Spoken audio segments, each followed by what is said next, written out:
Hey guys, welcome to the study with Mayank. मैं हूं आपका मयंक। हम लोगों की यहाँ पर पीसीएस स्पेशल डेली जीके की सीरीज चल रही है। आज आपकी तारीख है 14 जुलाई। आज के वीडियो में हम लोग मध्यकालीन भारत के इतिहास से संबंधित प्रश्नों को देखेंगे। तो चलिए स्टार्ट करते हैं आज का वीडियो। देखते हैं मैं क्या क्या डिस्कस करना है यहाँ पर। आज का पहला प्रश्न है, निम्नलिखित में से किस शासक को दक्षिण का टोडरमल कहा जाता है? अलीवर्दी खां, मुर्शिद कुली खां, टीपू सुल्तान, हैदर अली। देखिए, शाहजहां के युग में ही दक्षिण भारत में मुर्शिद कुली खां ने कृषि के विकास के लिए धैसाला व्यवस्था को अपनाया था और इसी वजह से उसे दक्षिण का टोडरमल कहा जाता है। और आपको पता होगा, जो धैसाला व्यवस्था है ये अकबर के पीरियड में इसको कृषि सुधार के लिए टोडरमल ने लागू किया था। तो धैसाला व्यवस्था जो थी वो टोडरमल से जुड़ी हुई थी। क्योंकि मुर्शिद कुली खां ने दक्षिण भारत में धैसाला व्यवस्था को कृषि में सुधार के लिए अपनाया है, इसी वजह से उसे दक्षिण का टोडरमल कहा गया है। तो यहां पर आपका सही आंसर है पहले का बी वाला। दूसरा प्रश्न है आपका, निम्नलिखित में से कौन सुमेलित नहीं है? सूची 1 में मुगलकालीन प्रशासनिक अधिकारी दिए गए हैं, सूची 2 में उनके कार्य दिए गए हैं। मुहतसिब, महालेखाकार, मीर बख्शी, सेना का सर्वोच्च अधिकारी, प्रधान सद्र, धार्मिक मामले का प्रबंधक व सलाहकार, मीर समा, शाही महल, हरम, रसोई का प्रबंधक। देखिए, जो आपका मुहतसिब है, तो मुगल काल में मुहतसिब शरीयत कानून के अनुसार प्रजा के कार्यों का निरीक्षण व नैतिक नियमों की देखभाल करता था। औरंगजेब के काल में हिंदू मंदिरों और हिंदुओं के जो पाठशालाएं थी या गुरुकुल थे, तो इनको तोड़ने का जो कार्य सौंपा गया था वो मुहतसिब को ही सौंपा गया था, मुहतसिबों को ही सौंपा गया था। वहीं मुगल काल में जो महालेखाकार होते थे, तो इनको मुस्तौफी कहा जाता था, यानी इनको मुस्तौफी कहा जाता था, ना कि मुहतसिब। तो यहां पर आपका ए वाला गलत है, बाद बाकी बी सी डी सही है। तो यहां पर पूछा गया है कौन सा सुमेलित नहीं है, तो यहां पर आपका आंसर होगा सेकंड का ए वाला, क्योंकि ए वाला सुमेलित नहीं है। तीसरा प्रश्न है आपका, मनसबदारी व्यवस्था के बारे में निम्न कथनों पर विचार कीजिए। इनमें कौन सा कथन असत्य है, यह आपको बताना है। यह दशमलव पद्धति पर आधारित थी, जिसमें 10 से लेकर 5000 तक मनसब दिया जाता था। यह एक समेकित व्यवस्था थी, जिसमें सैन्य, नागरिक तथा अमीर कुलीन सभी शामिल थे। मनसबदार को नगद और जागीर दोनों रूपों में पारिश्रमिक दिया जाता था। 1577 में अकबर द्वारा शुरू की गई यह व्यवस्था आरंभ से ही द्विवर्गीकरण के सिद्धांत पर आधारित थी। देखिए, यहां पर आपका पहला वाला कथन बिल्कुल सही है। जो मनसबदारी व्यवस्था थी वो दशमलव पद्धति पर आधारित थी, जिसमें 10 से लेकर 5000 तक मनसब दिया जाता था। यहां पर बी वाला कथन भी सही है। यह एक समेकित व्यवस्था थी, जिसमें सैन्य, नागरिक और अमीर कुलीन सभी शामिल थे। मनसबदार को जो पारिश्रमिक दिया जाता था वो नगद और जागीर दोनों रूपों में दिया जाता था। तो यहां पर आपका सी वाला भी सही है, डी वाला कथन गलत है। देखिए, जो आपकी मनसबदारी व्यवस्था है ये 1577 में आरंभ की गई थी, लेकिन उस समय ये एकल रूप में थी, यानी वहां पर उस समय ये द्विवर्गीकरण के सिद्धांत पर आधारित नहीं थी, बल्कि ये एकल रूप में थी। बाद में 1592 में इसको द्विवर्गीकरण पर आधारित कर दिया गया, अर्थात इसमें जात ऐड हो गया और यहां पर सवार ऐड हो गया। शुरुआत में ये एकल वर्गीकरण पर आधारित थी, लेकिन बाद में ये द्विवर्गीकरण पर आधारित हो गई। ये शुरुआती तौर में एकल स्वरूप में थी। तो जब यहां पर जात और सवार ऐड हो गया, तो जात जो था, जात व्यक्तिगत पद तथा वेतन से जुड़ा था। वहीं सवार का मतलब क्या है कि उस व्यक्ति के पास घुड़सवारों की संख्या कितनी है। तो ऐसे करके यहां पर दो चीजें जुड़ गई, जात जुड़ गई और सवार जुड़ गई। जात का मतलब है कि व्यक्तिगत पद और वेतन उसका कितना है, और सवार का मतलब है कि उसके पास घोड़ों की संख्या, घुड़सवारों की संख्या कितनी है। तो ऐसे करके उसको मनसबदारी दी जाती थी। तो यहां पर आपका गलत आंसर होगा तीसरे का डी वाला। चौथा प्रश्न है आपका, अब्दुल हमीद लाहौरी जो एक राजकीय इतिहासकार थे, किस मुगल शासक के दरबार में रहते थे?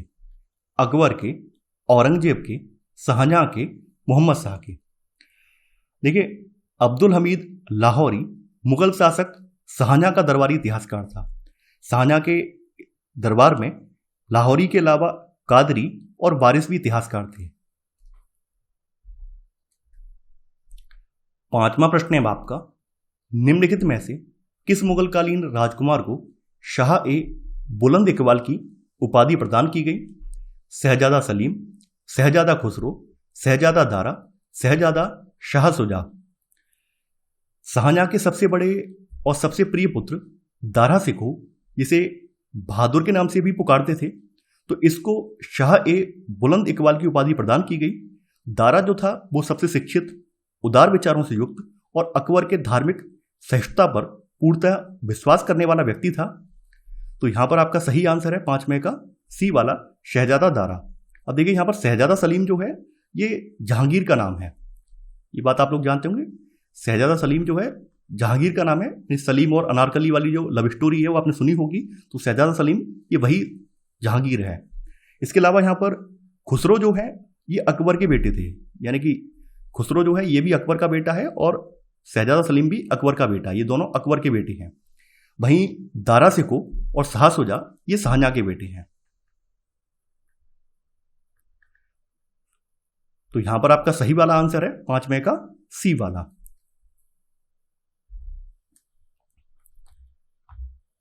6वां प्रश्न है आपका, फतेहपुर सीकरी में बादशाह अकबर ने निम्नलिखित में से किस महल का निर्माण कराया था?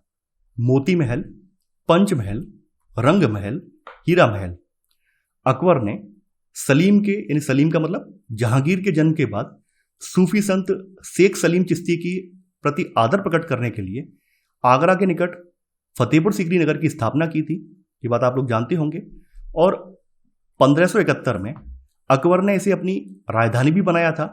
फतेहपुर सीकरी में ही अकबर ने पिरामिड के आकार में पंचमहल, या इसको हवा महल भी कहा जाता है, इसका निर्माण करवाया था। तो यहां पर आपका सही आंसर होगा 6वें का बी वाला। 7वां प्रश्न है आपका, औरंगजेब ने दक्षिण विजय में किन राज्यों को विजित किया? बीजापुर, अहमदनगर, बरार, गोलकुंडा, बीदर। देखिए ये प्रश्न पीसीएस एग्जाम में कई बार पूछा गया है, कई बार आ चुका है ये। औरंगजेब ने जो है दक्षिण विजय के क्रम में 2 राज्यों बीजापुर और गोलकुंडा को इसने जीता था। बहमनी राज्य के विघटन के बाद दक्षिण में 5 नए राज्य बने, जिसमें बीजापुर, अहमदनगर, गोलकुंडा, बरार और बीदर थे। तो यहां पर सही आंसर है आपका केवल 1 और 4, यानी 7वें का सी वाला। 8वां प्रश्न है आपका, निम्नलिखित को सही कालानुक्रम में सजाएं एवं नीचे दिए गए कूट से सही उत्तर चुनें। दुर्गावती, ताराबाई, अहिल्याबाई, पद्मिनी। दुर्गावती जो है ये एमपी के गोंडवाना प्रदेश की रानी थी। अकबर के आक्रमण के समय वहां के शासक वीर नारायण की माता और उसकी संरक्षिका थी। 1564 में इन्होंने जौहर किया था। ताराबाई जो है, ताराबाई शिवाजी द्वितीय की माता थी और शिवाजी द्वितीय का जो शासन पीरियड है वो 1700 से लेकर 1707 के बीच में है। अहिल्याबाई जो है ये होलकर वंश की शासिका थी, जिनका जन्म 1725 ईस्वी में हुआ था और इनके पति का नाम जो था खंडेराव होलकर था। पद्मिनी की बात करें तो रानी पद्मिनी मेवाड़ के राजा रतन सिंह की पत्नी थी, जिन्होंने जनवरी 1303 में अलाउद्दीन खिलजी के आक्रमण पर जौहर कर लिया था। तो यहां पर सही कालक्रम क्या होगा आपका? सबसे पहले आपकी रानी पद्मिनी आएंगी, उसके बाद दुर्गावती आएंगी, फिर ताराबाई आएंगी, फिर अहिल्याबाई आएंगी। ये सही आंसर होगा बी वाला, 4, 1, 2 एवं 3। 9वां प्रश्न है आपका, हुमायूं द्वारा लड़े गए युद्धों को सही कालानुक्रम में सजाइए। सरहिंद का युद्ध, बिलग्राम का युद्ध, देवरा का युद्ध, चौसा का युद्ध। आपको यहां पर विकल्प का प्रयोग करके सही उत्तर का चयन करना है। देखिए यहां पर 1 बाय 1 करके बात कर लेते हैं। सबसे पहले बात करते हैं सरहिंद के युद्ध की। तो सरहिंद का युद्ध जो है 1555 ईस्वी में लड़ा गया है। बिलग्राम के युद्ध की बात करें तो बिलग्राम का युद्ध 1540 ईस्वी में लड़ा गया है। देवरा का युद्ध जो है 1531 ईस्वी में लड़ा गया है। चौसा का युद्ध जो है ये 1539 ईस्वी में लड़ा गया है। तो यहां पर आपका सही क्रम होगा 9वें का सी वाला, यानी सबसे पहले देवरा का आएगा, 3, उसके बाद 4, फिर उसके बाद 2, फिर 1।